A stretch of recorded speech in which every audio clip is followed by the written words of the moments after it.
Hello बच्चों, कैसे हैं आप सब। अब हम पढ़ेंगे पाठ नंबर 16। 16वां पाठ पढ़ेंगे हम, जिसका नाम है मूली। मूली आप सबने खाई होगी, मूली के पराठे भी खाए होंगे। अगर नहीं खाए हैं तो बनवाना कभी। जिस जिसको अच्छे लगते हैं अच्छी बात है, किसी किसी को मूली के पराठे अच्छे नहीं भी लगते हैं। तो मूली पाठ का नाम है, इसे पढ़ते हैं। नाना जी ने बगीचे में मूली बोई। नाना जी ने बगीचे में क्या बोई बच्चों? मूली बोई। मूली से नाना जी बोले। मूली से नाना जी क्या बोले? उगो उगो मूली, मजबूत बनो और लंबी हो। अब नाना जी मूली से कहते हैं उगो उगो मूली, मजबूत बनो और लंबी हो। उग आई मोटी और लंबी मूली। एक मोटी और लंबी सी मूली उग आई। नाना जी गए उसे निकालने। अब नाना जी मूली को निकालने गए। देखिए, नाना जी पूरी ताकत से मूली को खींच रहे हैं। खींचते रहे, अपना पूरा जोर लगाया। नाना जी मूली को खींचते रहे और अपना पूरा जोर लगा दिया, मगर मूली को बाहर ना ला पाए। लेकिन मूली को बाहर नहीं निकाल पाए। तो फिर नानी को आवाज लगाई। जब नाना मूली को नहीं निकाल पाए तो उन्होंने नानी को आवाज लगाई। अब नानी ने थामा नाना को और नाना ने थामा मूली को। देखिए, फोटो में आपको दिख रहा है, मूली को थामे हैं नाना जी और नाना को कौन पकड़े हैं? नानी जी पकड़े हैं। दोनों ने पूरा जोर लगाया, मगर मूली को दोनों निकाल ना पाए। नाना और नानी दोनों ने पूरा जोर लगा दिया, लेकिन दोनों लोग मिलकर भी मूली को नहीं निकाल पाए। तभी नानी ने नातिन को बुलाया। तभी नानी ने किसे बुलाया? नातिन को बुलाया। नातिन ने थामा नानी को। अब नातिन ने किसे पकड़ लिया? नानी को पकड़ लिया। नानी ने थामा नाना को। नाना ने थामा मूली को। सबने मिलकर खींचा। सबने मिलकर खींचा। किसने किसने पूरा जोर लगाया? नानी, नाना और नातिन, तीनों ने मिलकर। अब देखिए, मूली को खींच रहे हैं फोटो में। वो नातिन है, वो नानी को पकड़े हैं, नातिन नाना को पकड़े और नाना मूली को खींच रहे हैं, है ना। मगर मूली को निकाल ना पाए। मगर मूली को निकाल ना पाए। तब नातिन ने अपने कुत्ते को बुलाया। तब नातिन ने किसे बुलाया? अपने कुत्ते को बुलाया। कुत्ते ने नातिन को थामा। अब देखिए, कुत्ता किसे थामे है? नातिन को पकड़े हुए है। नातिन ने नानी को थामा। नानी ने नाना को थामा। नाना ने मूली को थामा। सभी ने मिलकर जोर लगाया।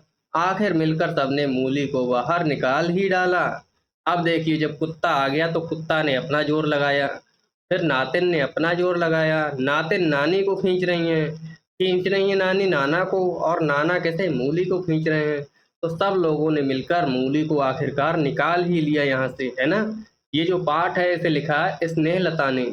स्नेहलता शुक्ला जी हैं जिन्होंने लिखा है पाठ। पाठ का नाम क्या है? मूली। अगर आपको कुछ भी समझ ना आया हो तो हमसे कमेंट में पूछना जरूर। अब बच्चों, हम इसके प्रश्नोत्तर भी कर लेते हैं। कुछ प्रश्न है इसके नीचे, उनके जवाब मैं आपको दूंगा। यही बातचीत के लिए सवाल है। पहला सवाल है, मूली इतनी बड़ी कैसे हुई होगी? मूली इतनी बड़ी कैसे हुई होगी, इसका जवाब आपको देना है। तो मैं आपको इसका जवाब बता रहा हूँ। ये रहे वो प्रश्नों के उत्तर। तो पहला उत्तर हो जाएगा, नाना ने मूली बोकर उसे मजबूत और लंबी होने के लिए बोला था। नाना ने क्या बोला था? मूली बोई खेत में और उसे मजबूत और लंबी होने के लिए बोला था। मूली उनकी बात सुनकर इतनी बड़ी हो गई होगी। अब मूली ने उनकी बात सुन ली होगी नाना जी की, तभी इतनी बड़ी हो गई। अगला प्रश्न है, प्रश्न नंबर सेकंड। नाना जी इतनी बड़ी मूली का क्या करेंगे? नाना जी इतनी बड़ी मूली का क्या करेंगे? सब लोग मिलकर खाएंगे, अपने पड़ोसियों को खिलाएंगे, है ना। तो उत्तर में मैंने लिखा है, नाना जी इतनी बड़ी मूली को अपने पड़ोसियों के साथ मिल बांट कर खाएंगे। अगला प्रश्न है, प्रश्न नंबर 3। मूली से क्या-क्या बनता है? आपको बताना है कि मूली से क्या-क्या बनता है। तो उत्तर हो जाएगा, मूली के पराठे बनते हैं, मूली का अचार, मूली की सब्जी और मूली का सलाद बनता है ना बच्चों।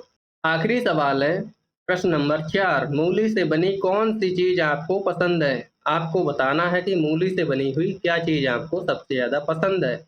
तो उत्तर में मैंने लिखा है कि मुझे मूली का पराठा अच्छा लगता है। आपको जो भी अच्छा लगता हो तो वो आप लिख सकते हैं। मुझे तो मूली का पराठा अच्छा लगता है। ठीक है बच्चों, इस तरह से हमने उत्तर लिख लिए।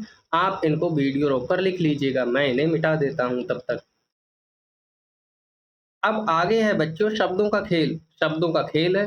कहानी के इस वाक्य को पढ़िए। वाक्य दिया गया है, कुत्ते ने नातिन को थामा। नातिन ने नानी को थामा, नानी ने नाना को थामा, नाना ने मूली को थामा, सभी ने मिलकर जोर लगाया।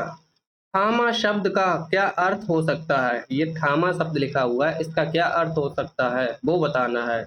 तो थामा शब्द का अर्थ हो सकता है पकड़ा, पकड़ा, ठीक है। एक दूसरे को पकड़े हुए है ना, पकड़ा अर्थ हो जाएगा। इस शब्द से कुछ वाक्य बनाकर अपनी कॉपी में लिखिए। अब आपको थामा शब्द का प्रयोग करके आपको कुछ वाक्य बनाने हैं और अपनी कॉपी में लिखने हैं। मैं आपको एक वाक्य बनाकर दिखाता हूँ। जैसे जैसे दोस्त से कहते हैं, दोस्त, दोस्त मेरा पेन थाम लो, थाम लो। ऐसे ही आप लोगों को वाक्य बनाना है, ठीक है। मेरा बस्ता थाम लो या मेरी किताब थाम लो, ऐसे आप वाक्य बना सकते हैं। अब आगे है बच्चों, सोचिए और बताइए। पहला है, नाना जी ने सभी गांव वालों को दावत पर बुलाया है। नाना जी ने सभी गांव वालों को दावत पर बुलाया है। मूली के गर्मा गर्म पराठे और ठंडी ठंडी लस्सी बनाने के लिए किन किन वस्तुओं की आवश्यकता होगी? हमें बताना है कि मूली के गर्मा गर्म पराठे बनाने के लिए और ठंडी ठंडी लस्सी बनाने के लिए क्या क्या चीज़ों की ज़रूरत होगी, उनको हमें नीचे लिखना है। मूली के गर्मा गर्म पराठे बनाने के लिए, मूली के गर्मा गर्म पराठे बनाने के लिए हमें मूली की ज़रूरत पड़ेगी, तो मूली लिख लेंगे इस तरह से। और क्या क्या चीज़? आटा की ज़रूरत पड़ेगी, आटा भी तो डालते हैं, नमक भी डालते हैं, तो नमक भी लिख लेंगे। तेल की भी ज़रूरत पड़ती है, तो आप चाहें तो तेल भी लिख सकते हैं इस तरह से, ठीक है। फिर दूसरी तरफ देखिए, ठंडी ठंडी लस्सी बनाने के लिए, ठंडी ठंडी लस्सी बनाने के लिए किस किस चीज़ों की ज़रूरत पड़ती है? दही की ज़रूरत पड़ती है, दही से ही तो लस्सी बनाते हैं, दही की ज़रूरत पड़ती है। साथ साथ में पानी की ज़रूरत होती है, पानी के साथ साथ में मथानी की ज़रूरत होती है। इसकी मथानी की ज़रूरत होती है ना। और किस चीज़ की ज़रूरत पड़ती है?